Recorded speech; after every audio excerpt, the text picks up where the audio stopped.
Good morning. Welcome to our special meeting of Municipal Council today for Tuesday, January the 14th, 2020. I'd like to call this meeting to order and start our meeting by remembering those who were involved in the Ukraine International Airline Flight 752 last week. This tragic event took the lives of 176 people, including 57 Canadians. It is a horrific event that has touched all of us as a community and as a country. I extend our sincere condolences to the families and friends of those who have lost loved ones. Please stand for a moment of silence.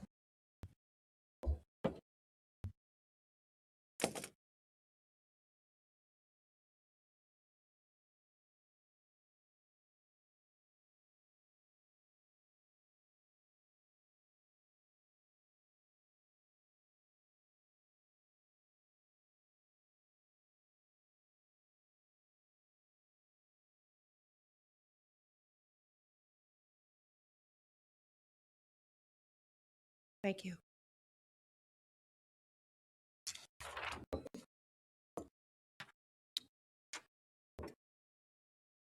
I'm wondering if there's any declaration of interest from members of committee at this time. Seeing none, I will move to deputations, and we have none at this time. We will move to presentations, and I do not have any listed at this time, and we are down to item E, workshop, which is something that we do on a regular basis to keep us all up to date on what is happening in our community, in the region, and around our province. So with that, we have a diversity and inclusion presentation, and I'm just wondering who might be taking it over at this time. Mr. Webster, thank you very much. Thank you, Madam Mayor and Council, and as we have our first council session of the new decade, so it's an exciting time. And today we have two very strategic and very worthwhile initiatives that are going to be discussed as part of this workshop. And I often reference Council's strategic plan that was adopted last year in its first year of this term, and it highlights the four community outcomes and objectives for this term of council. And the two topics today are very much aligned with that. In April of last year, as one of council's very first significant undertakings, it passed our very first town inclusivity and diversity charter. And we've worked with partners. And today, you're going to see a very worthwhile presentation. We have Michelle Collette, our Director of Human Resources, is going to talk about what we've done as a town and taken action on and continually improving in this area. And we have our partners today. And so there's going to be four subset presentations. We have our library CEO is here. She's going to talk about our library. We have a resident representative of our advisory committee on this initiative who's going to speak. We have our York Regional Police and York Region themselves, two very significant partners in this initiative and leaders that are also going to provide presentations today. So on that accord, Madam Mayor, I believe we have about a 2-hour slot established for this, plus minus. And we're hopeful that this will probably be about a 90-minute session to allow for some council direction, discussion, and questions as well. So I'll pass it over to Ms. Collette right now to kick off this session.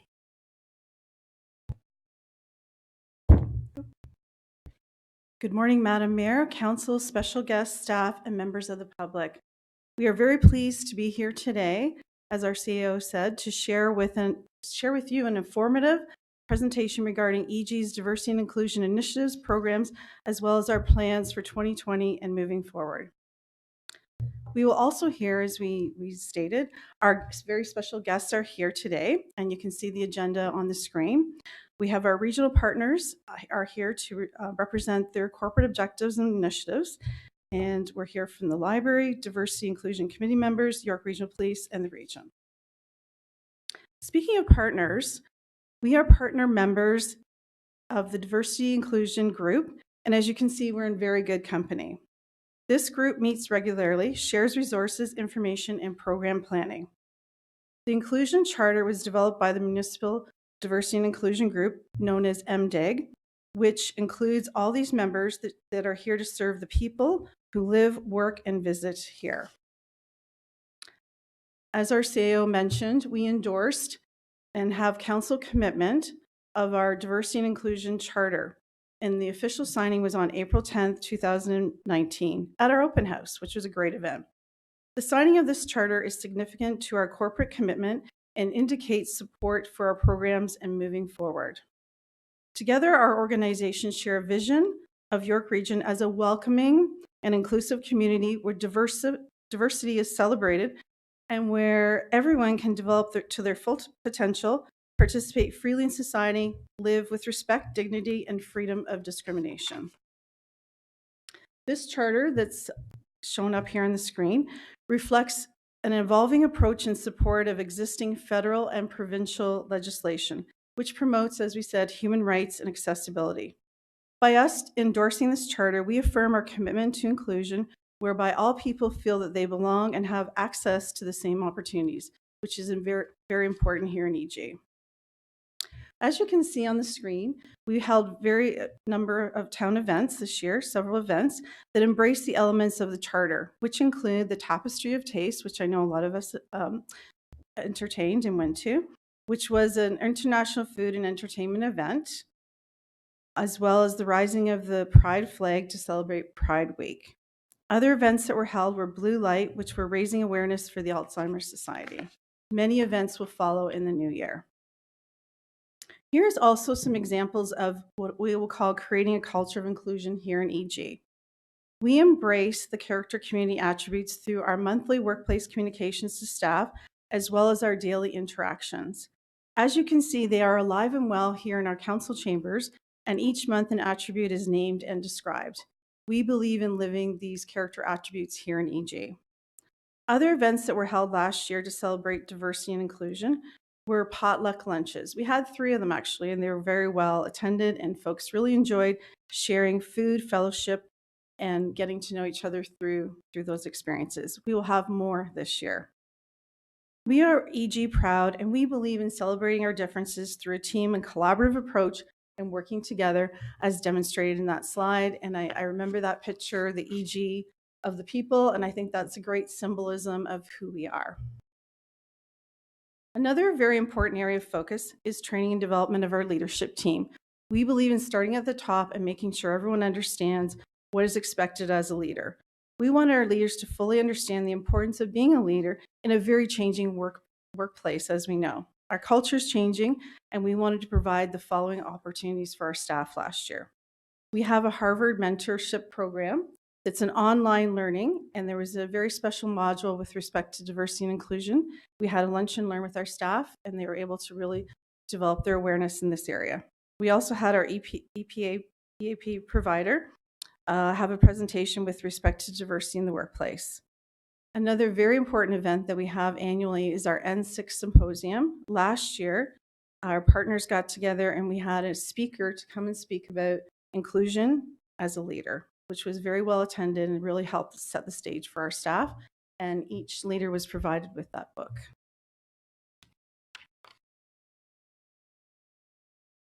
I will now move over to the library and we'll introduce Monica. Our CEO will conduct her presentation.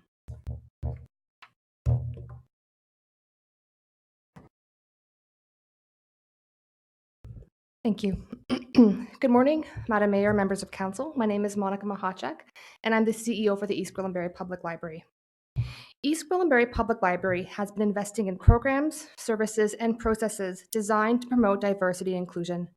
Our new strategic plan is driving home the philosophy that you belong here. A sense of belonging in a community place is a core achievement of diversity and inclusion. Language, we know, is one of the hardest barriers to overcome for newcomers.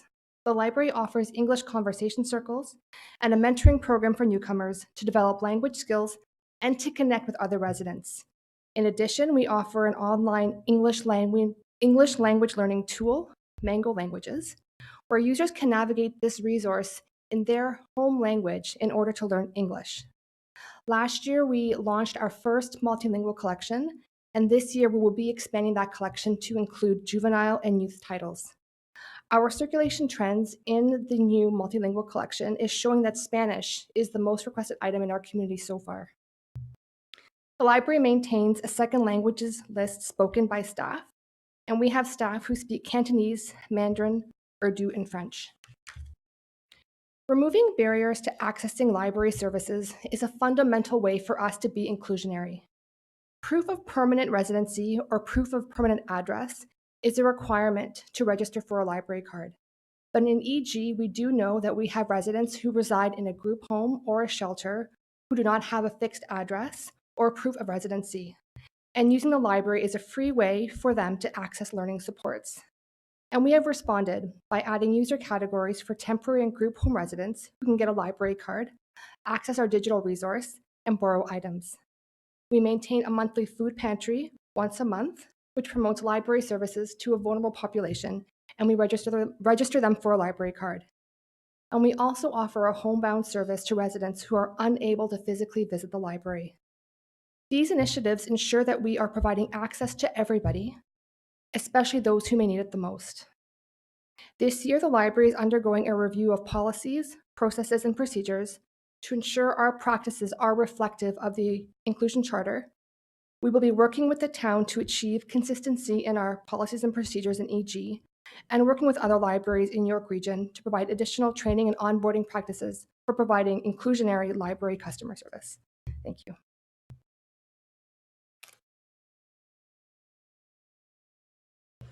Hello, my name is Stephanie Ryan Coe, and I'm the secretary for the town's recently established Diversity and Inclusion Advisory Committee.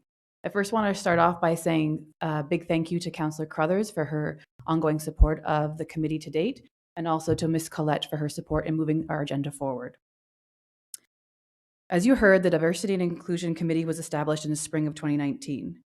We are a group of committed and engaged residents who have come together over a common purpose, wanting to truly make East Gwillimbury an inclusive and diverse place to live, work, and play. Combined, we have more than 100 years of the lived EG experience. We have members who moved into the committee a year ago, to others, like myself, who have spent their entire lives here. We bring our diverse lived experiences to the table. Members represent families, businesses, and young professionals, just to name a few. We represent all wards and are bringing together our collective skills to help elevate the EG experience. Our mission, as it says here, is to promote community engagement, create an inclusive community, and celebrate the unique characteristics of our local residents. Our objectives are to provide advice, comments, and recommendations on issues affecting diversity in the community in an effort to foster awareness, reduce barriers, and promote inclusion and engage residents. We want to facilitate opportunities to educate and celebrate the different aspects of diverse cultures that make up our town and traditions through outreach and activities. We will work with the staff in the region on implementing our Inclusion Charter. We will liaise with other groups and community committees throughout the town to promote events and inclusivity within the community. We are here to support residents and to support and advise council staff. What does diversity mean to us? In our very first or inaugural meeting as a committee, we all came together to say, what does it actually mean to us? And you'll see on the left, these were just some of the groups that jumped out to us as people and individuals that we needed to be able to engage with going forward. Some of the examples or to call out are people of color, seniors, newcomers to EG, LGBTQ2A, Indigenous, caregivers, English as a second language, which the library has illustrated as an area of growth, those facing challenges meeting the rising cost of living and are accessing food banks and may not have a permanent resident. To date, we've seen a number of successes. We brought forward the motion to have the rising of the Pride flag back in June, which is a significant achievement for the committee as an area that we will continue to focus on in 2020. We've been engaging with residents. We attended the open house, which also resulted in the motion brought forward to council regarding the faith calendar and ensuring that our efforts and planning around town events don't fall on high holy days, which may result in residents not being able to participate. We want to truly ensure that our residents feel that they're able to be participants in town activities. We also attended the Santa Claus Parade, And you'll see up here on the map, on the slide, what we've got as part of our toolkit is a map where we've asked, when we attend events, we ask individuals to denote where they feel geographically a connection to.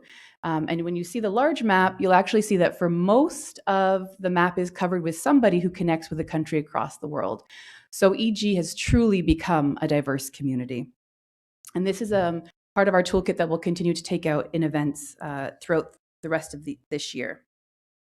What are we going to be focusing on this year? Well, we've got a laundry list of things that we could do, but what we've narrowed down is we're going to continue to engage with residents through partnering with the town on a number of events. For example, the Family Day event, Canada Day, and Taste of the Tapestry, which Ms. Collette alluded to, which was a huge success in its inaugural year.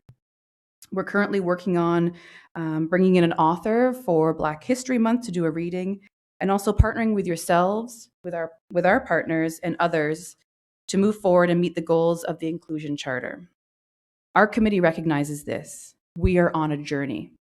The face of EG is changing. And for many who've invested their lives here, we've seen rapid changes in the past 3 or 4 years. And our collective knowledge, understanding, and actions will have significant impact now and in the future. At times, our journey is going to feel uncomfortable, and that is okay. And we take the opportunity to sit and feel that uncomfortableness, because that's an opportunity for learning and growth and hopefully change. We have an opportunity to build a legacy, to create a blueprint for a truly inclusive community, making EG the best place to live, work, and play. And we look forward to working with you. Now is the time for change.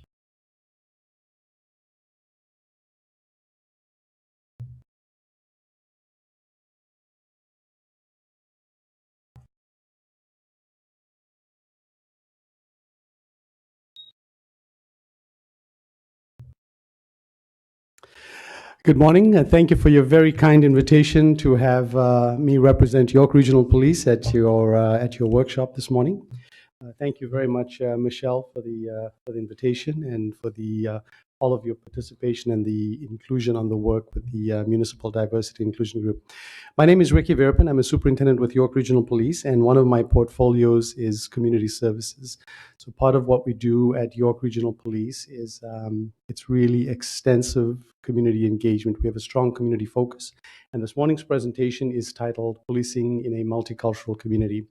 I also want to acknowledge a very good friend of mine, Kim Aidney from the region, who I've worked with for many, many years, and there will be some references to the work, the collective work that we do between York Regional Police and the strong partnership that we have with the Regional Municipality of York. And particularly, I want to acknowledge Kim's team in all the phenomenal work they do in helping move this entire process forward. Thank you. So this morning's presentation is, as I said, Policing in a Multicultural Community. It's a presentation that we shared with the United Nations earlier this year in February, as they expressed an interest in the work that was being done in York Region towards building inclusive communities that are socially cohesive. This presentation also is a snapshot of York Regional Police enhanced community engagement efforts over the past 10 years. And we've been doing this for many, many years prior to that. But I'm just going to focus on the past 10 years. And it's also some of the outcomes of a thesis that Chief Eric Jolliffe wrote when he completed his master's approximately 11 years ago. And perhaps of all the potential topics that a chief of police could choose to write on, he wrote about diversity. So this is some of the results of it. So the presentation overview, again, we'll be talking about the region as a microcosm of the world. I want to touch on some of the impacts of global events that we tend to see from a policing lens in the region, and how that relates to hate crime prevention. And then really some of a quick overview of some of the different types of community engagement that we do, as well as the importance of policing through the lens of human rights. And finally, a video. So this presentation has 3 small videos, and I hope you enjoy them as they play. So within the microcosm of the world, the regional municipality of York is truly a microcosm of the world with a strong legacy of Indigenous history, traditions, and culture, as well as residents who trace their heritage and ancestry to literally all corners of the world. And also in our region, where we witness an intersection of cultures, belief systems, ethnicities, race, religion, spirituality, value systems, practices, and nuances from around the world, we value, honor, and celebrate the 1.2 million expressions of human diversity and its contributions to the vibrancy and richness of our communities. And that number is expected to grow to 1.7 million by 2041. In fact, York Region is one of the fastest growing and most diverse communities in all of Canada, with residents from 230 distinct ethnic origins who speak over 120 languages and dialects. 25 years ago, the GTA was considered the most multicultural, multi-ethnic, multilinguistic, and multiracial region on the planet. And look how far we've come since then. Canada welcomes 300,000 newcomers annually, and 11,000 of them make York Region home. Census data also tells us that 49% of our residents self-identify as visible minority, and 47% are immigrants, with the majority from China, Iran, India, the Philippines, and Pakistan, with York Region having the third highest immigrant population in Canada. In terms of faith affiliation, in addition to this incredible diversity and with over 300 places of worship within the region, we are also proud to be home to all of the major world religions and faith traditions, including multiple expressions of creed. For example, just within the Catholic faith, we've got all the three main branches, Catholic, Protestant, Eastern Orthodox. In Judaism, we have Orthodox, Conservative, and Reform. In Buddhism, we have Mahayana, Theravada, and Vajrayana. Islam, we have Sunni and Shia. In Hinduism, we have Vaishnavism, Saivism, and Shaftism as well. So, in fact, in one area of our region where multiple world religions are housed, and which we fondly refer to as our avenue of faith, you can even find a mosque and a synagogue who, as neighbors, share the same parking lot. And also, in our engagement with multiple diaspora communities with strong places and with strong ties to places of origin from around the world, we also witness the impacts and outcomes of regional and civil wars, ethnic and racial conflict, or political and social unrest. At York Regional Police, policing with a global mindset further allows us to remain vigilant to the challenges and threats to diversity at play in our communities, often in the forms of local and imported biases, stereotypes, prejudice, and expressions of discrimination and hatred, leading to varying degrees of inter- and intra-group conflict. Furthermore, over the past 10 years, the expansion of the York Regional Police Diversity, Equity, and Inclusion Bureau from 3 members to 10 members has allowed York Regional Police as a learning organization greater community outreach and relationship building capabilities into local diaspora communities. Much of these communities have often faced persecution, marginalization, racism, and victimization in other regions of the world. Some of these communities include the Roma, Falun Gong, Yazidi, Rohingya, Uyghur, Raelian, Rastafarian, and Dalit, just to name a few. As such, we value cultural competencies as well as understanding of social, political, and historical contexts and landscapes to successfully navigate our global village of York Region for service excellence and collective vigilance against hate and its many ugly manifestations.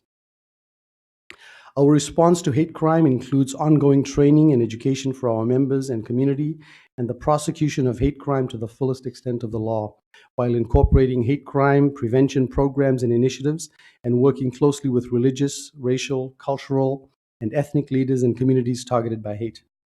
In responding to this cowardly crime against shared identity, in which one person may be the target, but an entire community is victimized, the York Regional Police Hate Crime Prevention Strategy, which has been commended by hate crime academics and subject matter experts as a best practice, has been closely aligned with the United Nations Office of Genocide Prevention model for the past 10 years. This model places great emphasis on education, creating opportunities for cross-cultural communication, intercultural dialogue, community networking, and other opportunities for members of our human family to deconstruct and transcend the obstacles to realizing the full potential of our shared humanity. And for the benefit of those who may not be familiar with our community engagement history, it is fitting to take a look back a few years ago in the short video to hear Chief Jolliffe, in his own words, sharing his thoughts and reflections gathered over his lengthy career in public service on York Regional Police's commitment to community engagement and its significant role towards inclusion and building social cohesion in multicultural communities.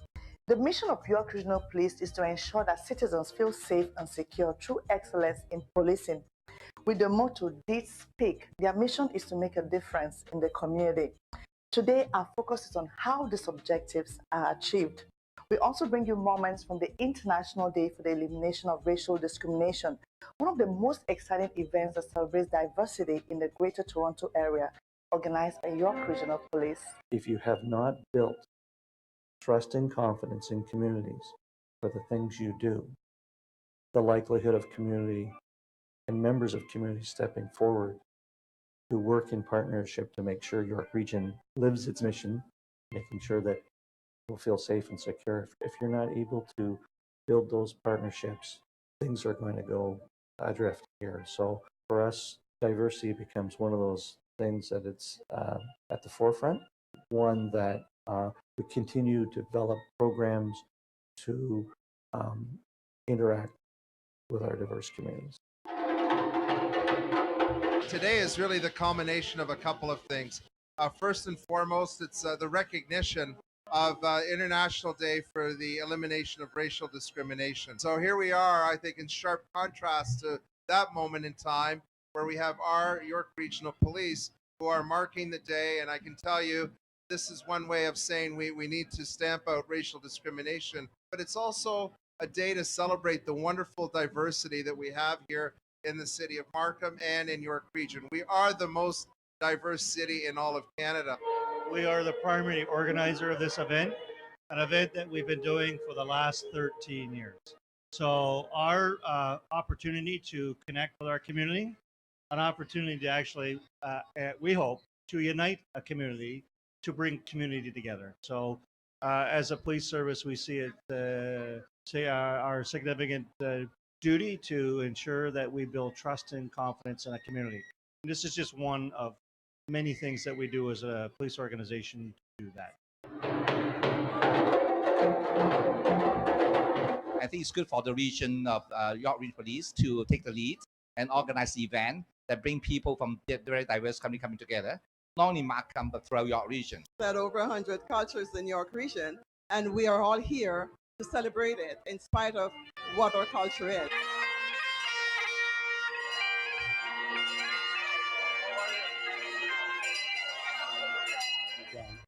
So we see it as part of our duty to build partnerships.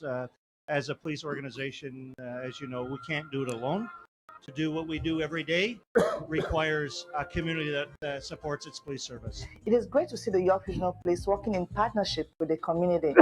It is imperative for the police service to have a relationship with citizens based on trust, understanding, and mutual respect.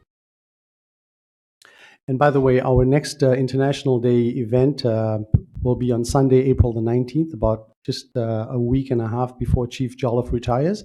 So we will extend an invitation to the entire council and all the members and residents of the town of East Gwillimbury. And whether our members are participating in pride parades or meeting with our police chaplains or hosting community group meetings, welcoming the potential successor to the Dalai Lama, visiting Sikh temples, also known as gurdwaras, or participating in menorah lighting ceremonies, or even participating in the unveiling of special monuments. Our commitment to safety and security and safeguarding the multiple expressions of human diversity in our dynamic and vibrant community remains second to none. Additionally, over the past 10 years at York Regional Police, we have also created and nurtured numerous opportunities to build cohesive, resilient, and inclusive communities, while also engaged in collaborative work on the Inclusion Charter of York Region with our friends at the Regional Municipality of York, who, along with with York Regional Police co-chair the Municipal Diversity Inclusion Group. This group is comprised of 20 organizations from various other sectors, such as hospitals, school boards, and each of the 9 municipalities, the United Way, York Region Children's Aid Society, and conservation authorities. Furthermore, York Regional Police has also taken advantage of multiple opportunities for positive community engagement with thousands of newcomers in York Region's 5 immigrant welcome centers over many years. And I've got a short video to show you about the a 12-year veteran with York Regional Police. You may recognize him and his laugh from Cops Read Mean Tweets, our new recruiting video, or one of the many, many community events he attends as an officer in our Diversity, Equity, and Inclusion Bureau. Yes, sir. How you doing? I'm okay, my good man. Good to see you. And you give a lot of hugs. Very good to see you, sir. I'm doing all right. You know, you're a human, I'm a human. And obviously you don't go hug on everybody.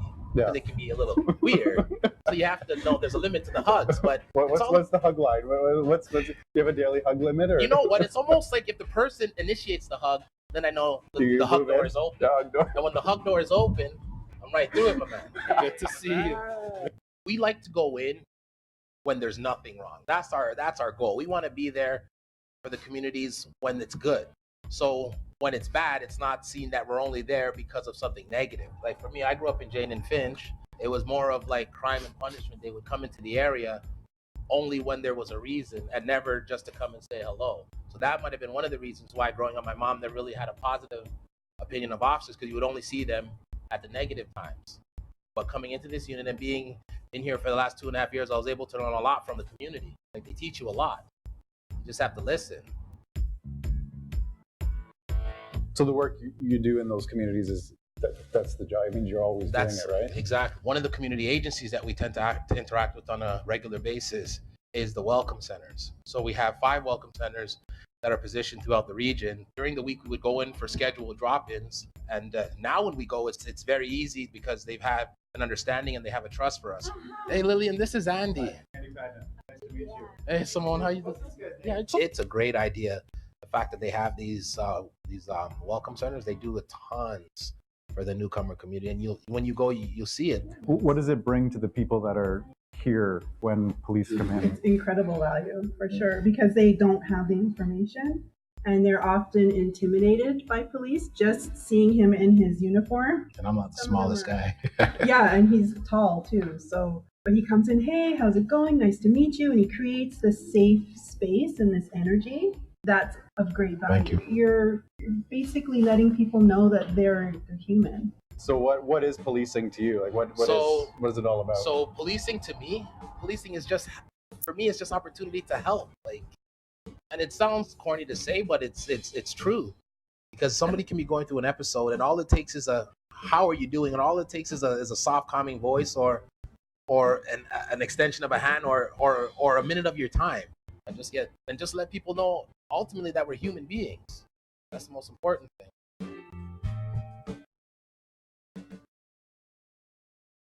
And further to this, and looking ahead, and on the heels of the completion of the Inclusion Charter of York Region, we are also pleased to announce that within the next short while, York Regional Police will be opening the Human Rights Education Classroom for children and youth. The opening of this global education classroom will begin with a special room naming ceremony from an elder from the Chippewas of Georgina Island First Nation, our closest Indigenous community and partner in education. And this global education classroom will also be in addition to our community safety village, which currently serves approximately 40,000 children annually from kindergarten to grade 5, with close to 500,000 York Region students passing through its doors over the past 10 years. This early intervention approach and investment in our children and youth growing up in multicultural communities will utilize a lens of human rights, human responsibility, and Indigenous education to inspire and empower future generations through age-appropriate education in human rights, conflict resolution, and peace building to navigate global communities as they become our future leaders and global citizens of York Region in this new millennium. And in leveraging the community profile of our very large police organization, we are also committed to going beyond the traditional roles of law enforcement and crime prevention to explore early intervention through integrated approaches towards positive social development, while developing capacity in multicultural communities. These approaches require the building and strengthening of community partnerships, maintaining global mindsets, getting ahead of the issues, identifying potential flashpoints, and strong collaborations towards building socially cohesive, resilient, and inclusive communities. And the 200 international flags that you see in the image below are located in the atrium of our police headquarters, as we are privileged to serve our very own global community within York Region. Inspired by the vision, focused on the mission, and driven by the values of York Regional Police in an era of local and global conflict, social unrest, and political upheaval directly impacting safety, security, and quality of life for so many members of our human family. The strong leadership in action over the past decade of our executive command team continues to maintain York Regional Police's proactive and response readiness to the many emerging challenges and opportunities as a result of the rapidly changing demographics in York Region. This readiness also necessitates policing through the lens of human rights to navigate York Regional Police on a steady course into 21st century policing, while building on policing's historic and traditional roles of peacemaking and peacekeeping to now include peace building. And on Saturday, December the 7th, 2019, York Regional once again hosted our annual citizenship ceremony, where we welcomed another diverse and joyful gathering of 100 people from around the world in search of new opportunities and new lives to take the oath of citizenship and proudly become the newest members of our Canadian family, as pictured here in one of the ceremonies. And at York Regional Police, we will continue to manage, monitor, and strategically respond to the impacts, outcomes, and complexities of the diverse array of micro-geopolitics always at play in our multicultural communities.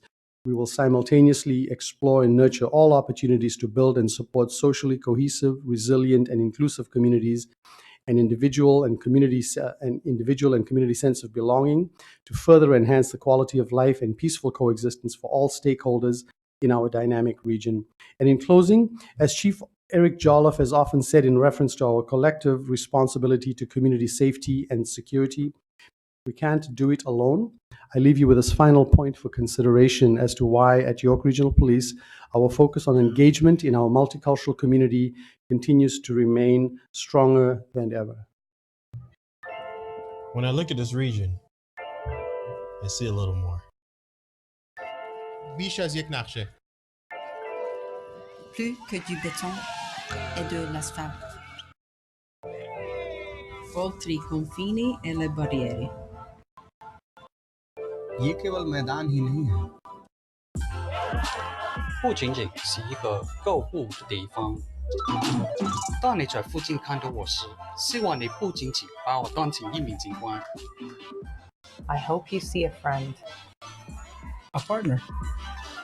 Мы здесь, чтобы защитить ваши права. Someone who stands next to you in your own community. Quand je regarde cette région, je vois un endroit où les actions valent plus que les paroles. Or where people mean more than their color. Body. Gender. Gerayesh. Citizenship. Национальность. Ability. Lean Lang. Or the uniform we wear. York Regional Police and the community. Together, we are more.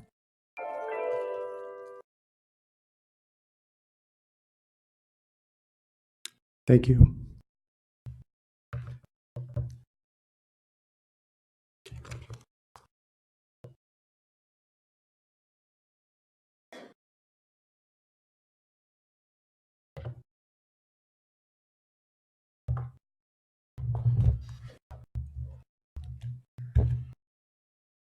Madam Mayor, members of council, thank you so much for the opportunity to join you today.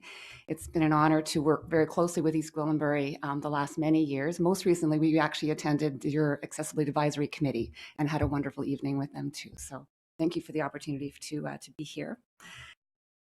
My name is Kim Aidney, and I am the Program Manager of Accessibility in the Strategies and Partnerships branch of Community and Health Services for York Region. The Inclusion Charter for York Region Initiative lives within my unit. My team has the privilege of being formally immersed in this work every day. And every day we learn something new about diversity, about inclusion, about ourselves. And I hope our conversation this morning offers you that gift as well. In my presentation today, I will place a spotlight on the importance of creating welcoming and inclusive communities. I'm going to touch base on some inclusion best practices and tips that already East Gwillimbury is well ahead on. I'll explore the key role that we as governments play in creating inclusive communities and highlight the inclusion for York Region Charter.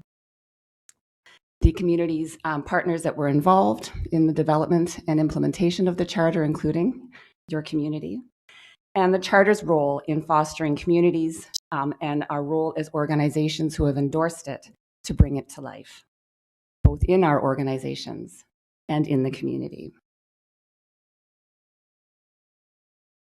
So you'll see we work very closely with York Regional Police, and you'll recognize a couple of slides that are similar.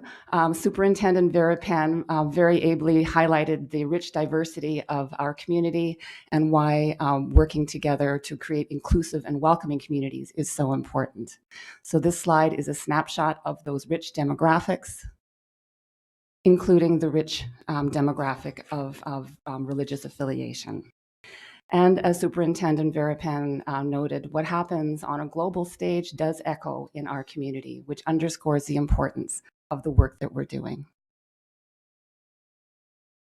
Part of that response is understanding and affirming diversity as a source of strength, of vitality, and economic opportunity. Others may call this the business case for inclusion. We know that our demographics are changing, and once homogenous local communities are becoming increasingly diverse. We also know that our organizations are becoming more diverse with increasingly diverse workforce. In these changing times, it is important to create an environment that welcomes and includes everyone. Put simply, diversity is about celebrating our differences, and inclusion is getting this dynamic mix to work well together. Leading practice and research tells us that the more inclusive a community is, the stronger it performs, both economically and socially. The same applies to an organization. Research shows that when people feel included, it strengthens long-term economic competitiveness, access to new markets, and lifts business performance.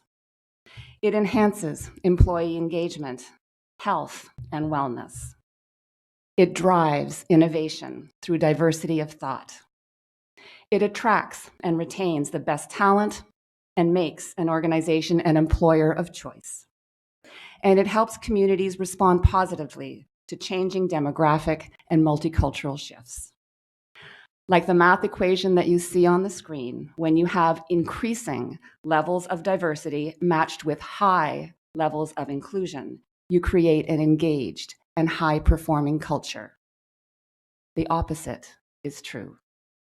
Diversity and inclusion must go hand in hand for this to happen.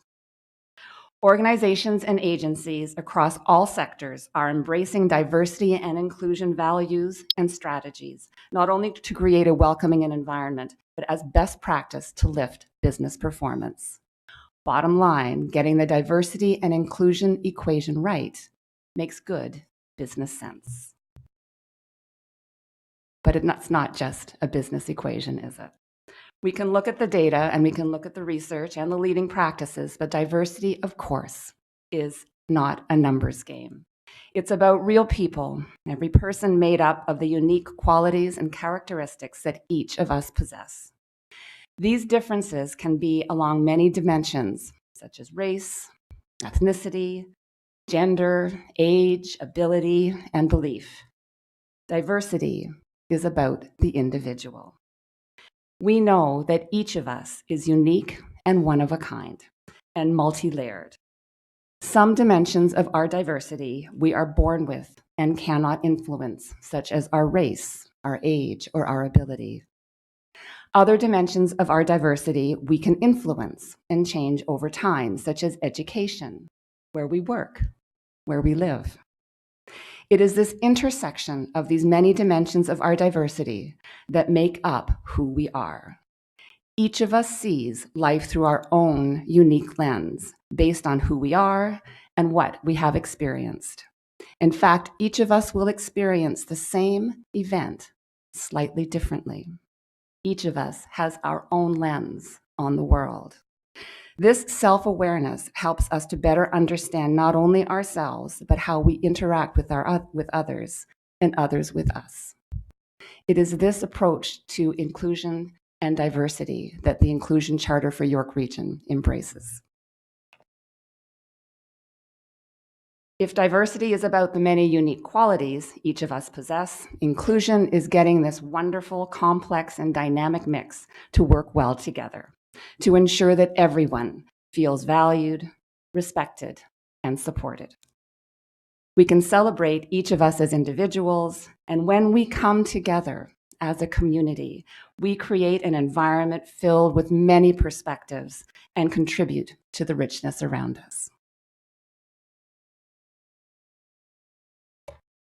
So what can we do as organizations, my organizations, York Regional Police, East Gwillimbury, all the many organizations that are partners in this initiative? What can we do to help make this mix work well together? This is a snapshot of some practices and tips that promote an inclusive environment. Inclusion, of course, goes beyond formal processes. Much of what makes any of us feel included and respected is common sense and courtesy. Whatever sector we work in, courtesy and respect of another person's diversity is key to ensure all people feel valued. Inclusion is about building relationships and facilitating positive outcomes for all parties involved. And at the very heart of every strong relationship is mutual respect and understanding.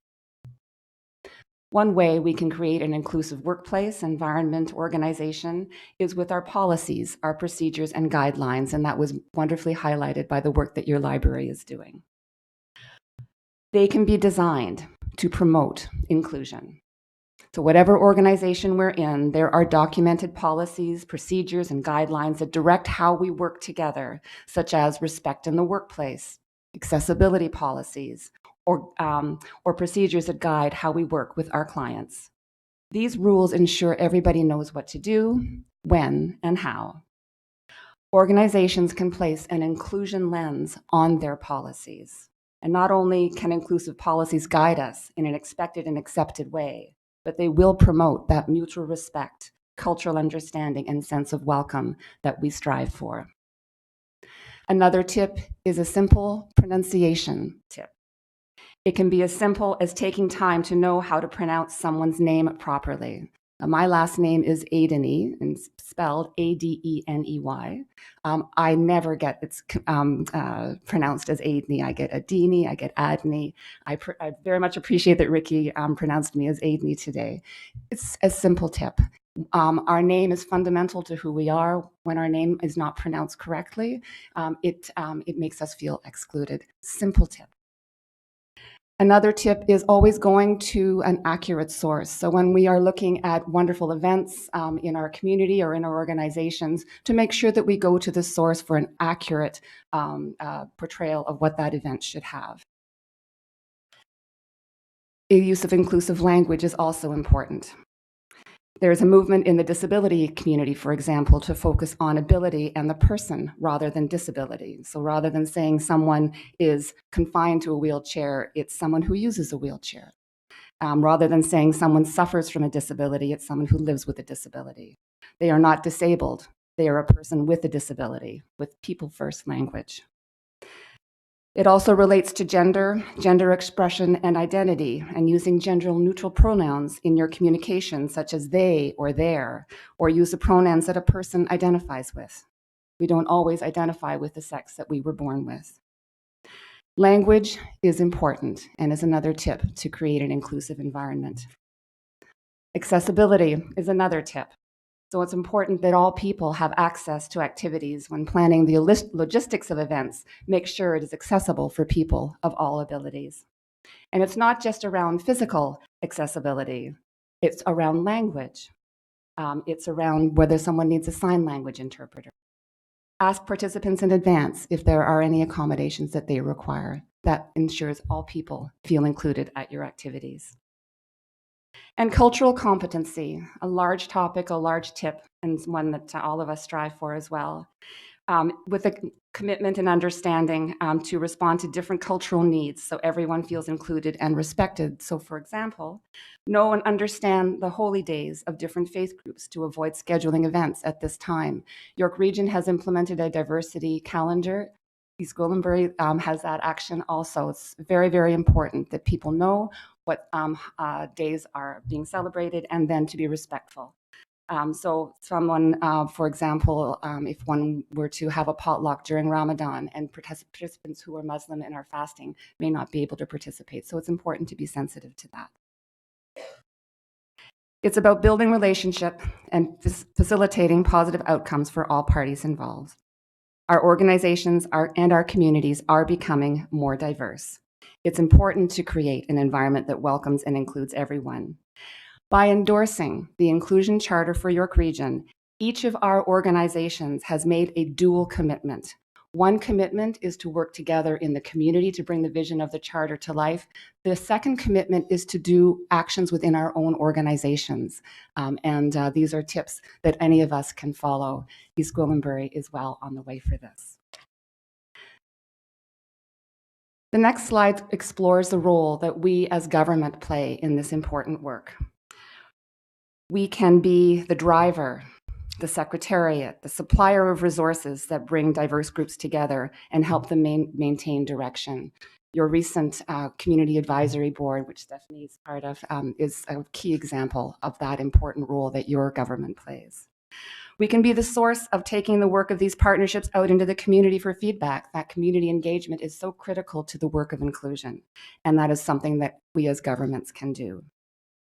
Through our work with all levels of government and the community, we can offer a strategic lens to community efforts, identifying opportunities and making connections between programs and people. We have our hands in many pots at many times, and we can make those connections for our community. And we can provide, we can be the glue that keeps groups together on track and achieving the goals that they have set out to achieve. And we can provide space for collective and continued learning. We learn from each other through workshops, events, and dialogues. And as governments, we play a critical role in offering those spaces for learning. Building an inclusive community is not an event that has a beginning nor an end. It is a process that continually evolves and never stops. I will say that the Inclusion Charter for York Region initiative started in 2012. It took a long time to get where we are. This is not fast work. It is steady work. It's important during that time to sustain relationships, strategies, community successes, and changes, no matter how small or significant they may seem, because they are stepping stones to the community that we all want. Key to building inclusive communities is creating opportunities to engage with and maintain frequent contact and cooperation with other diverse groups. Our diverse population and our geography underscore the importance of community engagement in the work we do, establishing partnerships, collaborations, and ongoing dialogue. This becomes especially important when we look at diversity and inclusion.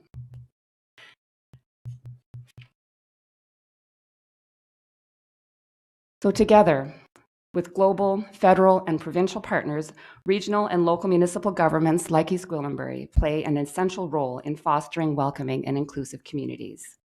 We are most closely in touch with the daily needs and aspirations of our residents and best able to respond to what we see in our neighborhoods. With a community that's one of the fastest growing and most diverse communities in Canada, York Region and local municipalities have many initiatives across our organizations and community to promote inclusion. On the screen, you see a snapshot of some of the local initiatives and partnerships that York Region has undertaken to meet those changing and diverse needs. You'll recognize the Welcome Center logo that Superintendent Ricky Verapan referred to earlier, and all of these initiatives together help create an inclusive community.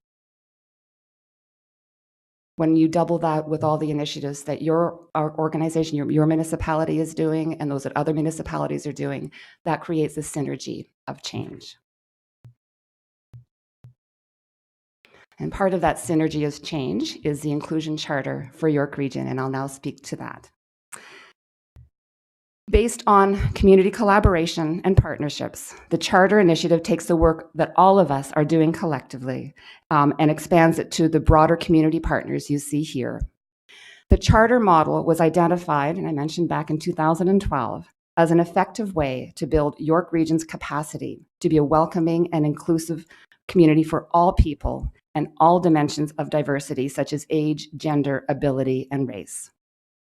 The Municipal Diversity and Inclusion Group was formed to develop the Charter in 2016. This group is comprised of the 20 community partners you see on the slide. It is co-chaired by York Region and York Regional Police. So my director, Joseph Silva, and Ricky Verapan co-chair the Municipal Diversity and Inclusion Group. And it brings together 20 key partners. It brings together local municipalities, York Regional Police, our 3 local hospitals, both school boards, 2 conservation authorities, and agencies such as the United Way, Greater Toronto, and the Children's Aid Society of York Region, with a common commitment to welcoming and inclusive communities. It was developed through 3 rounds of community consultations with over 1,800 people and organizations participating in its development. And that included consulting with the East Gwillimbury community. Given the diversity of our population, our unique geography, range and size of our communities and residents who live in them, it was important to hear diverse voices from across the region. So we attended events in all 9 local municipalities and spoke to people. We took what we heard and with our partner agencies developed an inclusion charter that is unique, innovative, and progressive. And I'm very proud to say from our research, we can say that there is no charter like our charter in the world. It is unique and one of a kind. The Inclusion Charter for York Region affirms a common commitment to inclusive communities, yet it is designed to be customized by each community partner to reflect their individual mandates.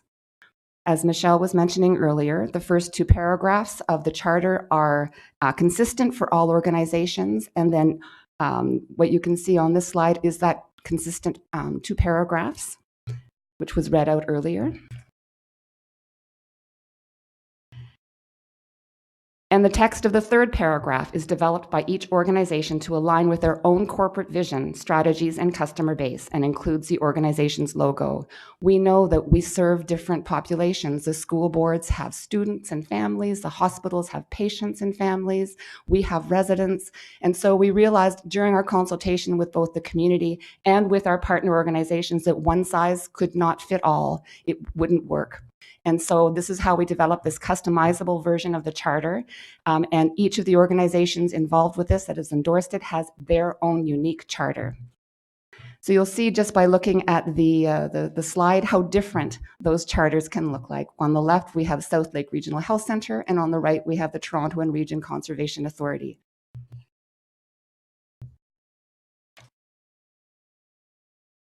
I'm very pleased to report that in 2019, in June of 2019, the Charter Initiative reached an important milestone that all 20 members of the Municipal Diversity and Inclusion Group have now endorsed their own customized inclusion charter. This was a huge milestone.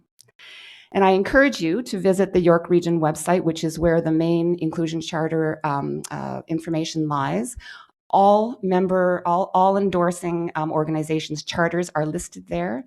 So your charter is there, my charter is there, York Regional Police's charter is there, as are all the other organizations. And you can go on the website and see how different and important each of the charters are. Endorsement hasn't stopped with our Municipal Diversity Inclusion Group. We've now expanded endorsement to 2 other bodies of York Region. One is a Community Partnership Council that helps our newcomer population, and the other is a Human Services Planning Board, which is responsible for the mandated Community Safety Wellbeing Plan. And I'm pleased to say of those organizations, 12 more have endorsed the charter. So now we are actually at 32 organizations that have endorsed the charter. As I mentioned earlier, the charter has both an internal and an external focus. By endorsing the charter, organizations commit to taking action to achieve the vision of the charter in the community and in their organization. So each organization is developing their own strategy that fits their unique needs. That is what's happening here, and it's very exciting to see. Within my own organization, the same is happening. So we are responsible for creating our own inclusive workplace and organizational practices. And externally, the community partners commit to working together on actions in the community at large.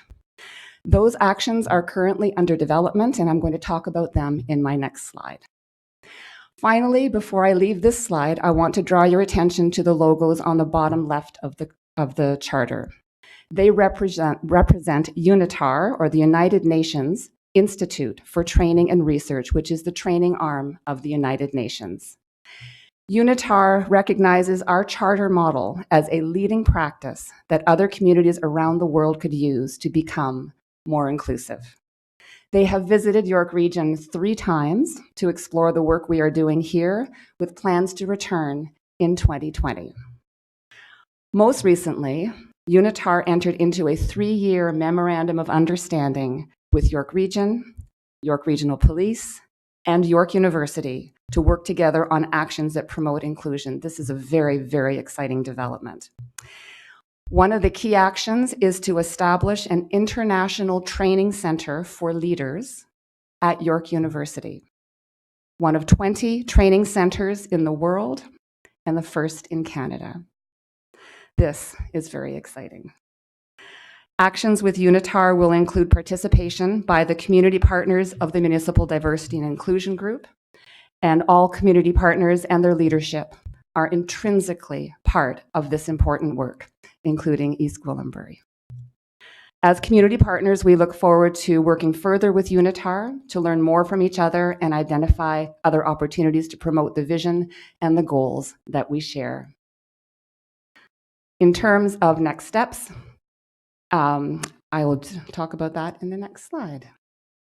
This beautiful picture on the slide was taken during one of our community consultations. These young ladies were part of a dance performance, and they were happy to have their picture taken. In terms of next steps, the first collective action of the Municipal Diversity Inclusion Group was to complete the endorsement process. That, as I mentioned, has been achieved. We're now actively developing the next collective action, which is a community education and awareness campaign. You'll recall that Superintendent Veripen mentioned that their principles are based on principles to reduce genocide that the United Nations follows around education and awareness, and we have taken that leading practice and applying it to the work that we're doing as a group.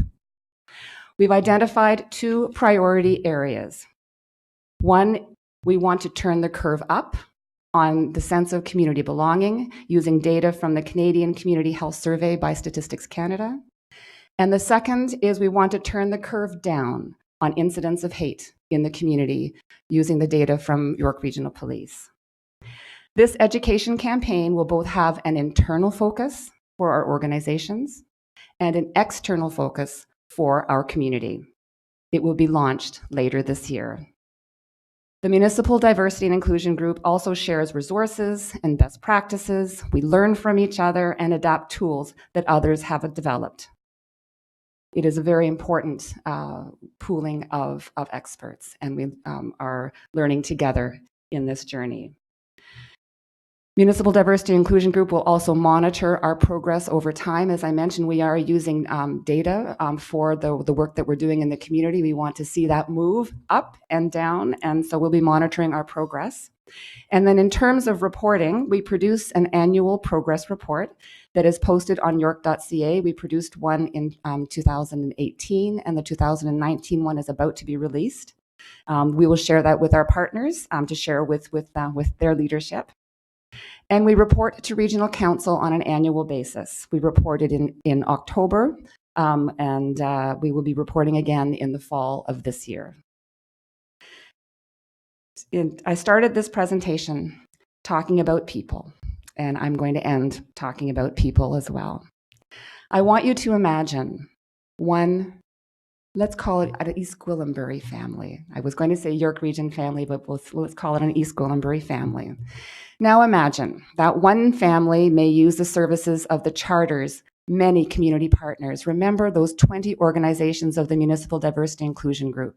You have hospitals, you have school boards, you have the police services, you have municipalities, you have conservation authorities.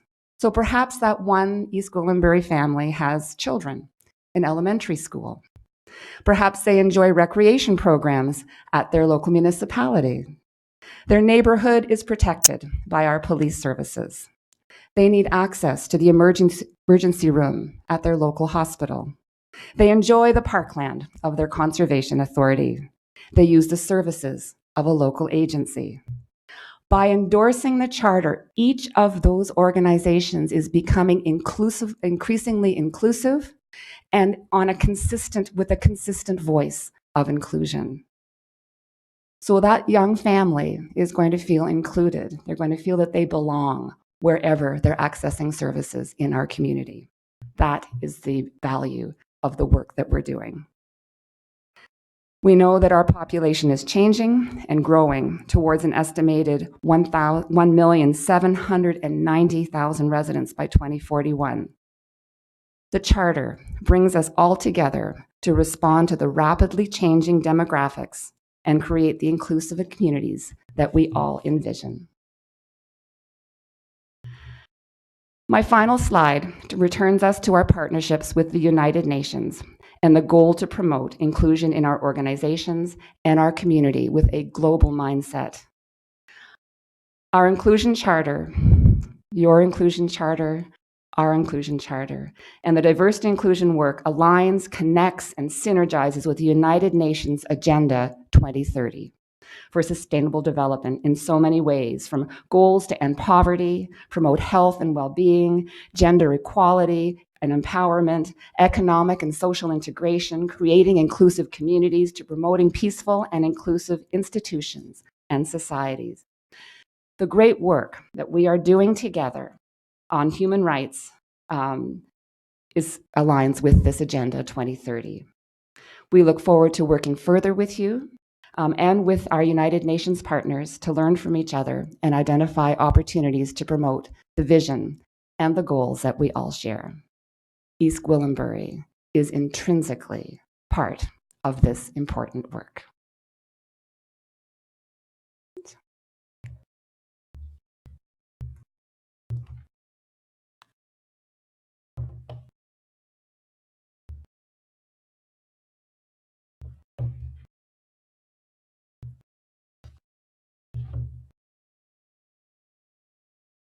Good morning, Council, staff members. My name is Fernando Lamana, Municipal Clerk, and I'm part of this wonderful presentation today because in 2019, Council had directed staff to go back and take a look at our proclamation and flag raising policy. So today I'm going to present a few slides. Proclamations are just one piece of a whole suite of ways that a municipality can help to increase public awareness of noteworthy issues or causes related to specific organizations. It also typically infers an endorsement from council. In reality, a proclamation can be demonstrated through posting on the town page, social media, and website posts. Flag raisings and/or lightings are often associated with a proclamation request, and the organization making the request provides their specific flag, or the town may provide a custom flag as shown on the screen before you.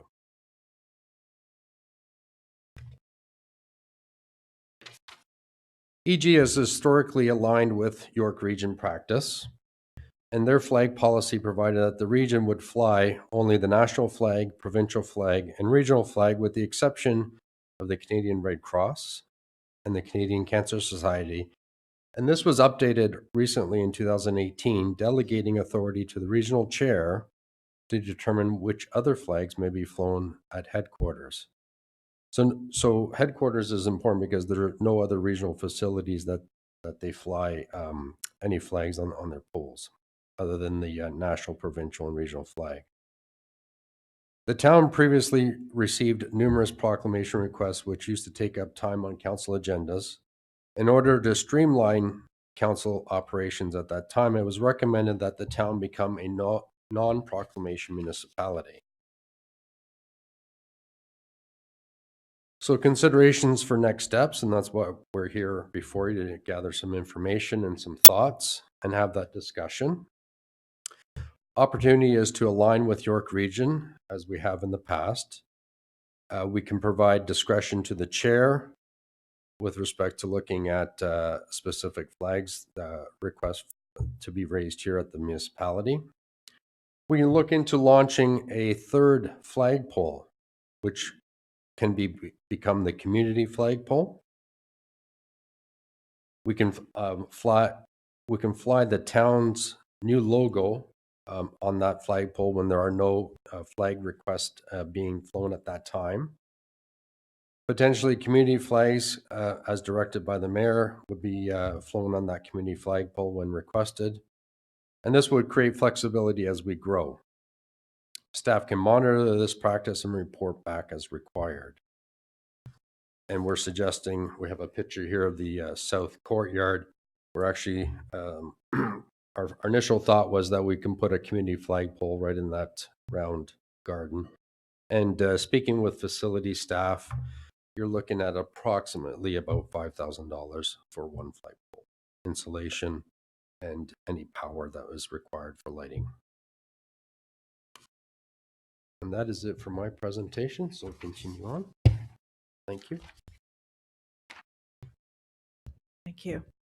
I first of all would like to say a special thank you to our guests here today and for bringing all their great information and action plans. And I know I jotted down a lot of notes and have some great ideas for us moving forward. And I would agree with Kim, it is about synergy of change. Change is upon us. We are in a new decade and we have some great opportunities to make those changes. Our corporate action plans will continue to bring awareness and embrace diversity and inclusion culture. We're looking at a 5-year plan. Again, I agree with Kim. This is a journey. We've been on this journey for a long time, and we look forward to the future of this journey. Training and development for all staff. We spoke about our leadership group, and I think we provided them with a lot of training and initiatives. It's now time to work across the corporation and make sure all staff have the awareness and ability to understand diversity and inclusion. We're going to work with our communications team and as well as MDIG. There's a lot of great resources and information we're going to utilize with them. We're going to create a learning portal. We're going to review our corporate policies and procedures, working with our library folks. And of course, we're going to continue to have special events celebrating diversity and inclusion here in EG and continue to be a proud workplace community.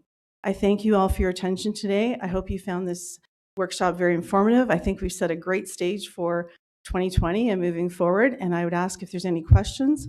Our special guests are here, and I really want to thank them so much for their time and attention on this very important initiative. Thank you for your time today. Thank you very much, Michelle. And thank you to each one of the presenters. It's been a very informative and thought-provoking morning that we have had here. Each one of you took a lot of time in preparing for today, knowing that East Gwillimbury is really on at a crossroads right now. We are growing. We're, as some people said, we're on a journey.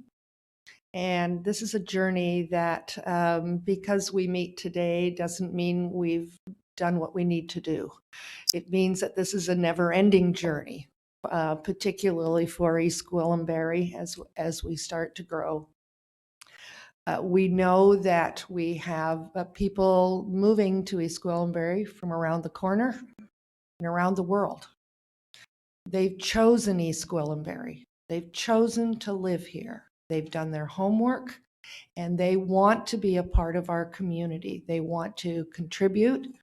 Excuse me. They want to contribute, and they also want to be a part of all the good things that are happening here. So I see this as a launching day in many ways, that it is going to be a journey that we will be continuing as long as we are a community.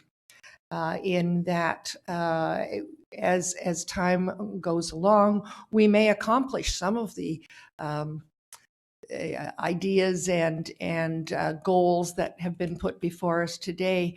But however, we know that there will be many more that will join us as we move along. So on behalf of all members of council and all of our residents, I thank all of you very much for the amount of time that you today have spent here with us, but also greater than that, the amount of time that you have contributed to inclusivity and diversity in not only our community, but broadly right across the region. And I know much further in some cases as well. So thank you very much. I don't have any questions at this time, but I'll certainly ask members of council should they have any questions. And I just wanted at the end to thank you also for sharing your journeys with us, because that will help us as we move forward as well. And I know when you have the names up on a list of organizations, that means the door isn't shut after today. The door is wide open, that will tap onto your expertise as well as when we move forward. So thank you very much. Councillor Persichini. Just want to thank all the presenters. You guys were great. I think it's important for us to see if we can have our Lara Hanna, Director of Communication, promoted on our newspaper ad for the public. I mean, it was such a great presentation, and I think since we have online right now to promote it to people to view it, because it was great, and the only way they're going to know, the public out there, is maybe to publicize this very important presentation. Please see online. I think Lara Hanna should consider to put it on there because it's very important. It was great. I really enjoyed it. So thank you to all. Thank you. Any other members? Councillor Moore. Thank you, Madam Mayor. Not so much a question, but a comment, and through you to the presenters. A number of years ago, I had the opportunity to sit on a committee that included all of the municipalities, and Superintendent Verapin was the first time that I met him, and I don't believe he was a superintendent at that time.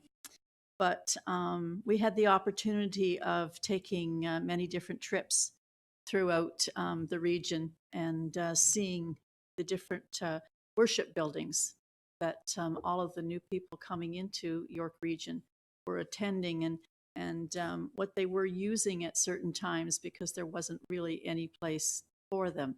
Now that has changed, which is wonderful.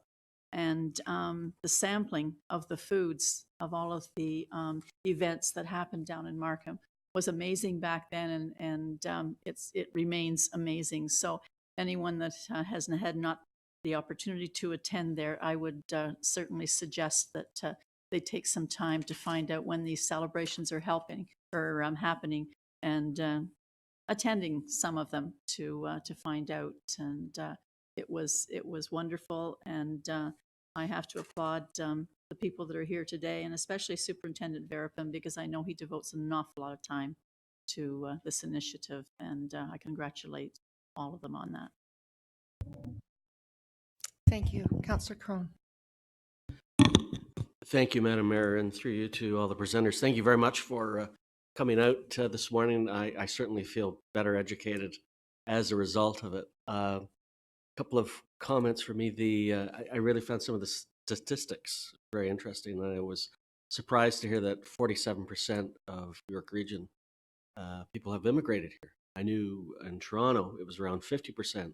So I was very surprised, and I found it fascinating that 47% of York Region have immigrated to this area, and that's interesting.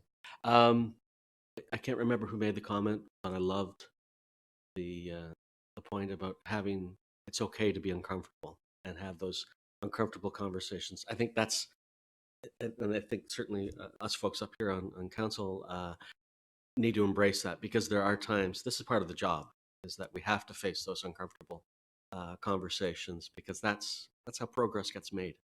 I just wanted to highlight that. But my big question is to you, Michelle. You mentioned earlier on about training, diversity training for our leadership team here. Is that something that's rolled out to all of staff, or is it just senior management? And what can we do to make sure that if any of us up here would like to get in on that? Because I think we would all benefit diversity training. Thank you, Curious. Councillor. Through you, Madam Mayor, to the Councillor. The focus last year was on our leadership team. We wanted to make sure, starting at the top, that that team had, our extended management team and SMT had the awareness and understanding of diversity and inclusion issues and matters and being a leader. So we believe in starting there. This year, our focus is definitely on our staff across the board. So we will make sure to welcome yourselves, Council, to that particular training. We'll make sure you're aware of when the training occurs. The training will also be on our portal, on our learning management system. So now our focus will be working with staff and as well with our N6 partners. I've had conversations with the HR leaders there, and we're actually looking at putting on a program across the N6 group. So again, more collaboration, and of course working with my wonderful partners here. And I know Kim and I have had conversations about some training that they're doing at the region. So definitely continue collaborating, working together, and developing that training and awareness. Thank you for the question. Councillor Carruthers. Thank you very much. As Council Liaison for the Diversity and Inclusion Advisory Committee, I'm very proud of the presentations today, and I wanted to thank Michelle Collette for your leadership in helping our committee get the work done that the committee sees as vital to our organization. Also wanted to thank Stephanie for a wonderful presentation. Showing the work that the committee is doing and what we're planning going forward. And I also wanted to thank Patty O'Sullivan for being here, another committee member who's vital to that group. One thing that really came across to me in these presentations is how language matters.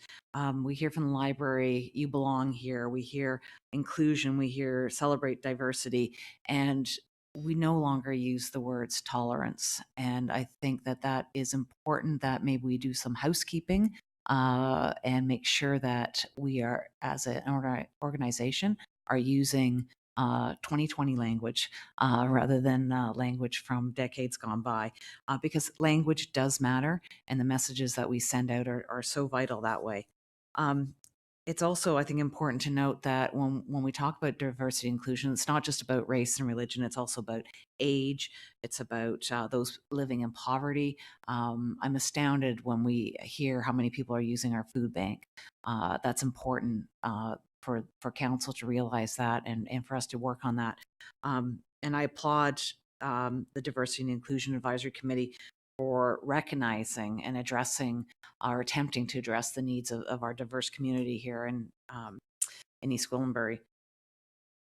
I also wanted to say that when it comes to diversity and equity and inclusion, I've always said that we're all on our own individual personal journey, and we're all at different points on that journey. So we keep talking about the journey of East Gwillimbury, but we have to recognize that each of us is in a different spot, and it is a learning journey, and we're going on it together, but we are at different spots. And I think it's important that council partake in the training that's available, because I think sometimes you don't know what you don't know, and it's wonderful that that is available to us. And I hope that my colleagues will also take part in it. I applaud everyone who goes on the journey willingly, with open eyes and open heart, and a genuine desire to see things differently. I think that is so very important. So I hope that we will all take part in that training. When we brought the last set of recommendations from Diversity and Inclusion Advisory Committee before council, someone asked, why now? Well, we found some statistics on that was part of the master plan for healthy active living, and it went back to the census data from 2011 and 2016, and we see in that 5-year period, some of our ethnicities in East Gwillimbury are doubling, quadrupling, and one even tenfold. Now that was 4 years ago. So imagine what it's like now. So when someone asked why now, I think the better question is, why did we wait so long? So I think that we need to get this ramped up and going, because I think that this is something that's been happening to East Gwillimbury for the last 10 years. And we need to start addressing this within our community. And just one last comment on Fernando's presentation on flags. I know this is something that the committee has been asking for, and so I appreciate that. And I would really hope that as an advisory committee, that when we have a protocol, that we will use the advisory committee to help with some of the language around that and with some of the decision making, because there's a lot of expertise in that committee, and we should draw on that expertise when looking at flag raisings. Thank you so much. Councillor Roy DeClemente. Thank you, Madam Mayor. Just a couple of thoughts more so than questions. One was I was struck again about the value that our partners in YRP are giving to this process, particularly since people who are coming from other places, figures of authority and enforcement don't necessarily hold to the same values, and that level of intimidation can be quite high. And so there's an education process that a newcomer might need to go through, and I'm really glad to see that there's an active attempt to address that, and in our, especially in York Region. And for me, for some people, they may not know this about me. The last job I held before I ran for council was international sales manager, and part of what I loved about my job was that I had a sales territory that encompassed the world, and I met with people from around the world. I had representatives from around the world, and I loved it because I was exposed to so much different languages and cultures and traditions and literatures, quite frankly. And for me, the work that we're doing in diversity, I think we need to see, we need to get past the perception that diversity is an obstacle to be overcome, but that it's actually an asset to us, and that we are incredibly fortunate to have basically the world at our doorstep. And for me, it's not about making East Gwillimbury a great place to live, but it's ensuring that people can now call this place home and not just a great place to live. So for me, that's what this work is about, is turning some place into a home rather than just where you lay your head at night. Thank you, Madam Mayor. Councillor Foster. I'd just like to echo everybody's comments and thank you for the presentations. Lots of information there for us to use going forward with some of the decisions that we will be making. And in my case, I think it made me think about some decisions I've already made, and maybe we'll have an opportunity to talk about some of that stuff as we go. Very interested to hear about the United Nations recognizing our area and using York University. So I'll be certainly looking for more information coming forward on that one. And I hope that we'll be involved with I think it was referred to as an international classroom at the Safety Village. That sounds like a neat opportunity for us to be involved in. Thanks. Just in closing, I want to again thank all of you for not only being here today, you've been here in the past to present, help present what we have here today, and I know you're going to be here in the future as we all grow at the same time. Councillor Persichini mentioned about communications, and I'm not sure if you in the audience are aware, but we are live streaming here today. And for those that might have had a chance later in the morning to come into to the live stream, or in fact missed it completely, we would have the opportunity of having it available. So I'm quite excited that that will be something that many of our residents will be able to see, who are probably at work right now. So with that, once again, a very, very heartfelt thank you to all of you for being here. I would like to have a motion to be it resolved that the diversity and inclusion presentation be received with thanks. I have a mover and a seconder. Councillor Crothers, would you move that? Councillor Persichini, all those in favor? And that's carried. Thank you so much. Mr. Webster, did you have a comment?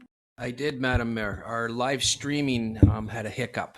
And if we take a short recess before the second session, I'm advised that we may have a backup shadow system in place. And we're hopeful that we're going to be able to populate the streaming, because this is certainly one of our most worthwhile partnership presentations we've had undertaken. So we'll advise subsequent if we have a short recess before we move into the second topic. Thank you very much. It's just 11:30. We'll be back at with 10 minutes or 15 minutes, 11:45. Okay, thank you. Thank you so much for being here.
From a community perspective, that's when our Harvest Hills community, our first full community of 600 homes, about 2,100 people in there living in that community that are serviced by the York-Durham sewage system. And as well, the highway was not only announced, but it was funded and built. I believe it opened up early in late 2009, early 2010, which was right around election time frame. And we conducted a number of reviews at the time, but the one in 2009 that cited quickly focused on back office corporate services functions. It led to the recruitment of General Manager Velchich, and it led to the strategic approach, some of our leading financial practices and communication practices that were embarked upon on that day. In 2011, using Harvest Hills as a case example, we did a review of our development area and how we process. It was actually a nice pilot project for us because it took us from having 600 homes built to having 3,200 homes built in fairly short order. That was very helpful. In 2013, we embarked on another organizational review. And in this one, there was a number of elements of focus. It was as we were building our emergency services area to full-time. We were transitioning some senior leaders into retirement. And again, it allowed for us to, on a multi-year basis, to move forward. And had another review undertaken in 17. And one of the themes that come out of these is, in good business practice, it makes sense every 3 or 4 years to take a look at your organization. And even though an organization could be running well, we feel that 2020, again, as we move into this new time period, is a good time. And we've looked at splitting the decade into 5. So we're calling this one Forward 2025. We want to give a real look of what we're going to look like in 2025. So on that note, I'm going to make a couple of commitments at the very beginning. We talk about surveying our employees we generally try to do it about every 3 years. And this is an opportunity to engage each and every one of our employees in a discussion. And so our commitment from this leadership team sits before you, Madam Mayor and Council, is that every single employee will be engaged in a face-to-face meeting with an opportunity to talk about their role, their development plans, their responsibilities, and even input on how we can make improvements or changes to become a better organization. So that's number one. My second commitment is, as elected officials, I will personally engage each member of council in a discussion.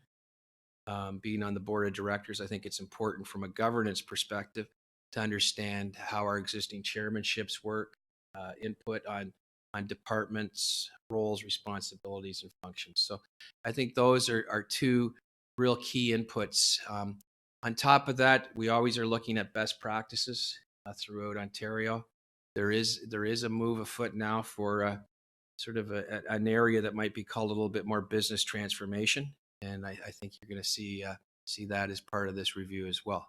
So on that note, that's a high-level kickoff. I'm going to pass it over. I think we have about 4 or 5 discussion slides, and we're going to have our members of our SMT talk about the purpose and overview of this, and then move forward. So on that note, I believe I'm going to pass it over to General Manager Mark Velchich, who will cover off our initial steps. Thank you for the opportunity to provide a little bit of perspective on and context for the Forward 2025 review that we're undertaking. And as the CAO indicated, these sorts of reviews are important to have on an ongoing basis, and the CAO mentioned every 3 or 4 years is probably advisable. Whether you're a stable, sort of more static environment, or whether you're an environment such as we've been over the last number of years, where we've seen some real peaks and valleys in growth, and we now are experiencing some steady, modest growth, and we'll probably, in the not too distant future, see that growth start to expand again through in line with some of the growth patterns that we've seen before. So we need to be prepared for that. In any organization to succeed, it really, in my view, does start with the people. starts with hiring the right people. It starts with supporting those people, engaging those people to be successful and to feel committed. It also involves looking at your structure, and structure really is how you organize those people that you have so that they can be successful both individually and collectively. And one of the things that we look at is not just the formal structure, which typically you'll find on a website of an organization to see, formally who reports to who and what departments exist and branches and so on, but increasingly the use of cross-functional teams to help deal with whether it be situations, initiatives, projects, and that sort of thing. And it also is a means of engaging, training, and sort of helping your staff to develop as well. And once you have the right people, you have the right structures in place, you want to create a culture that encourages and fosters engagement, success, and folks to feel that they are included. We just talked about inclusiveness and diversity, but that they're included and that they see themselves as an active part of the organization, and that their own individual goals are achieved while at the same time contributing to the goals of the organization. So these are some of the things that will be considerations as we develop the Forward 2025 vision and plan. The review is going to consider a number of things. I'm just going to touch on them very briefly. Organizational capacity. So this is more than just do you have the right complement of staff? Do you have the right amount of resources? But it's do you have those organized in the right way? Do you have the teams defined in a way that that motivates and engages both our leadership folks as well as the folks that are in day-to-day frontline services and what sometimes we refer to as kind of production type functions. Business continuity is starting to be something that this has been a topic that's been around for many years, and in municipalities in particular. We're very familiar with our Emergency Operations Center and our incident management system that helps us deal with sort of unplanned emergencies. But business continuity goes well beyond emergencies. It sometimes goes into, are you prepared for things as basic as your information systems having issues, or even something as simple as what happens with planned or unplanned absences of staff, and are you prepared for day-to-day operational business continuity? So there's many aspects to that need to be at least discussed and considered as part of any sort of review process. Modernization has been a topic that of late has been probably a little more front and center, particularly with the attention and much appreciated support from the province of Ontario and funding for modernization initiatives.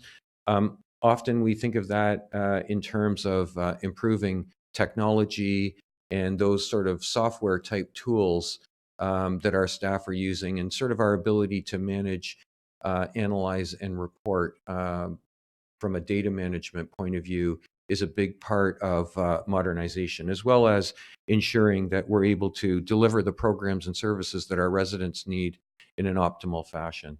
And one of the kind of overarching themes that we've established for ourselves as part of the Forward 2025 review process is to ensure that we're working within the approved budget set by council and that complement set by council. So what we want to do is make sure that we're using the resources at our disposal to the very best of our ability to meet the needs of our residents. So with that, I will turn it over to Michelle to talk a little bit about the people portion. Thank you, Mark. As mentioned, the people factor plays a very important role as we prepare for the future. We are in the business of providing programs and services and utilizing our people resources, and the need to ensure that we have the right people, the right skills, ability, and knowledge. As we know, our workforce demographics are changing, and we know that some of our employees may be looking to retirement, some may have unplanned leave, some may want to start a family, etc. Our work world is ever changing. We need to prepare for these changes, and we need to look at plans that could be succession planning and make sure that we have business continuity in place. Retention of our intellectual capital resources also plays a very important role as we move forward, and we need to address this as part of the review and put in those considerations.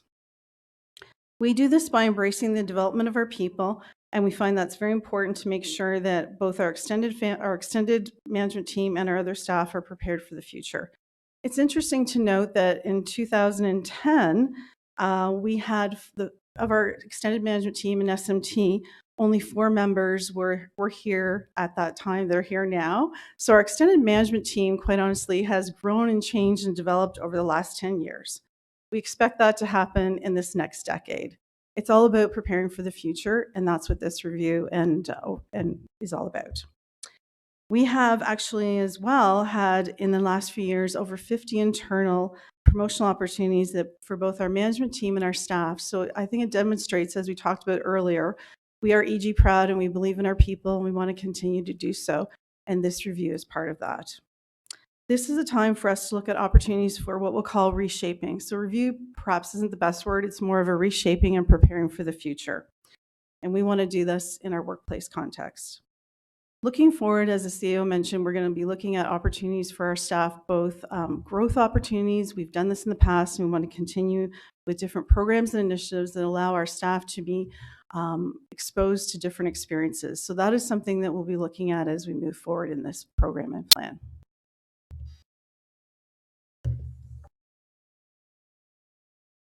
I'll just briefly make a few comments on the structure component of the review. So as Michelle mentioned, we're looking at opportunities where they make sense to reshape the existing structure to make sure that, that the structure both meets the needs and wants of our staff, but also that it engages them in a way that, you know, sort of enables them to succeed, and that it enables the organization as a whole to continue to meet its needs. There's also sometimes opportunities within the organization to reshape areas of responsibility and to maybe sort of adjust where those are and reconfigure them to achieve what I call improved synergies. So sometimes you've got functional areas that might reside in one area.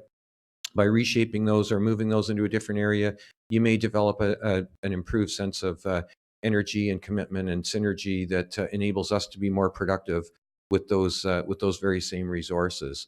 And along those lines, one of the points of emphasis is really going to be to look at opportunities to expand our use of these cross-functional teams. So some of the examples of cross-functional teams that we already have in place that you would be very familiar with would be things like our Health and Safety Committee. So we have a Health and Safety Committee that consists of representatives from different disciplines across the organization that meet to ensure that our health and safety needs and priorities are achieved and that our legislative requirements are fulfilled. But there's also other opportunities for cross-functional teams. In recent times and over the past year, we've created something called the Business Solutions Advisory Team, which is a group of folks from across the organization that have come together to brainstorm and discuss opportunities for improved creativity and innovation within the organization. And we've got more opportunities for cross-functional teams to support us on very important initiatives. The one that we heard this morning around diversity and inclusion, the perfect opportunity to have cross-functional teams developed where we can have program leads embedded within departmental areas to help us roll out and ensure that some of these initiatives are successful. So we're going to be looking at that as a key part of the Forward 2025 view. We need to prepare for the next stage of growth. The more obvious element of that would be things like new facilities coming online, making sure that we're prepared both with a view of what that structure needs to look like, as well as what that complement, what the right type of competencies are of the staff we need to ensure that those new services that are provided in those new facilities are operated successfully. But it also includes just sort of keeping a close eye on where we are with population and resident growth, and what is that meaning in terms of demands on our frontline services and on the services that are required for our residents? And are we, in many ways, are we adaptive and flexible? Because as the CAO mentioned, one of the reasons that these reviews happen with some level of consistency is because the organization does need to be nimble and does need to be flexible and adaptive as our environment changes and as our priorities and programs are updated and change as well. And one of the components that's also kind of a standard component in a review of an organization is a market compensation review. We do have, I think, a very a progressive and meaningful job evaluation system that makes sure, and that's council approved, that makes sure that as roles and responsibilities change, jobs are updated and adjusted on an ongoing basis to reflect what our staff are doing in their day-to-day duties. And with that combined with, an annual review of cost of living and so on, means that we don't anticipate major anomalies when we go out and do the market testing, but sometimes there is, some fine-tuning that's required to ensure that we're attracting and retaining the right folks in the positions within the organization. So those are just some of the things that we will sort of at least have in our minds as we're looking at the structural part of the organization review.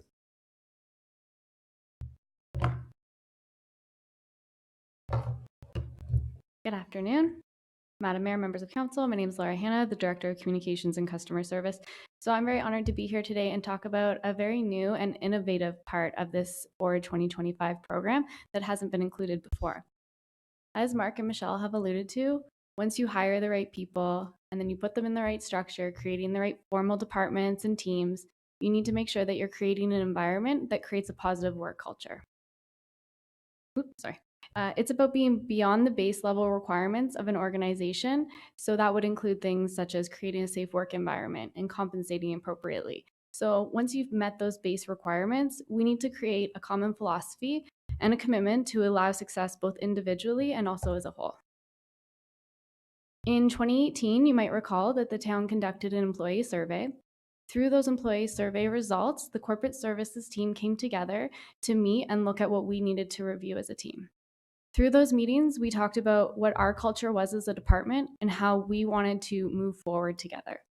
As you might actually see on the screen, some of the titles that are shown here, so customer service, creativity and innovation, partnerships and collaboration, and lifelong learning were some of the topics that came up in conversation. And you'll probably recognize those from a 2017 presentation where corporate services staff came forward to council to talk about their positions and what working for the town meant to them. So those titles came back up in conversation again, and we said that these were the culture and the commitments that really resonated with us. So we actually went through a process of defining those a little bit more in depth. What did they mean, and how could we live those through our daily life? So we went through several sessions, and once we've expanded them, we were actually finding that they are coming into our daily life, into our practices, into our conversations.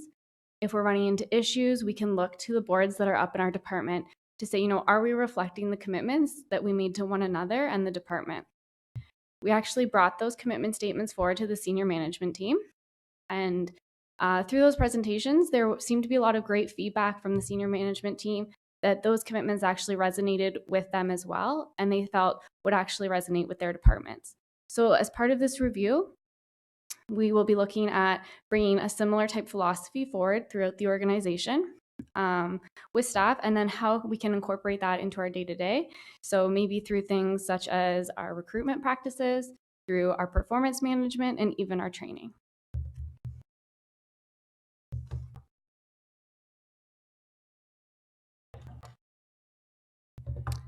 As we wrap up this session, we want to talk about the path forward. That's been our theme today, moving forward and preparing for the future. So as we look to the path forward, we will be, as the CAO alluded to, we're going to be reaching out to our staff, connecting with them, and requesting input and feedback. We want to have a dialogue with them and a discussion with their immediate supervisor and get their thoughts. We are also, as Mark spoke to, we're going to be conducting a compensation review, and this is part of an ongoing approach to ensure that we have the right total compensation program in place to attract, retain, and keep our staff, our people. This is now an opportunity for us to look at reshaping the corporation for the future and beyond. As discussed, it is important to create a culture of municipal excellence, as we have done and want to continue to do so. We will strive for this through the rollout of our corporate commitments and philosophy. Today, what we want to do is to inform Council and give you an idea of the path we are heading on. We will report back to Council in late Q1. If you have any questions, we'd be happy to answer those at this time. Thank you very much. Very exciting. Questions? I'm not seeing any at this time. I'm sure that there will be many when we move along the grid here. Very good. Okay, with that, could I have a motion to receive, please? Councillor Morton, Councillor Foster, all those in favor, and that's carried. And I'm not seeing any other business at this time. Confirming bylaw, be it resolved that bylaw 2020-001 being a bylaw to confirm the proceedings of a special meeting of municipal council held on January 14th, 2020 be taken as read and acted and signed by the mayor and municipal clerk. Moved by Councillor Roy DiClemente, seconded by Councillor Crothers. All those in favor, and that's carried. And we will adjourn this meeting at 12:11, moved by Councillor Persicini, seconded by Councillor Roy DiClemente. All those in favor? And that's carried. Thank you very much. Thank you, staff. Been a very busy morning, and we do appreciate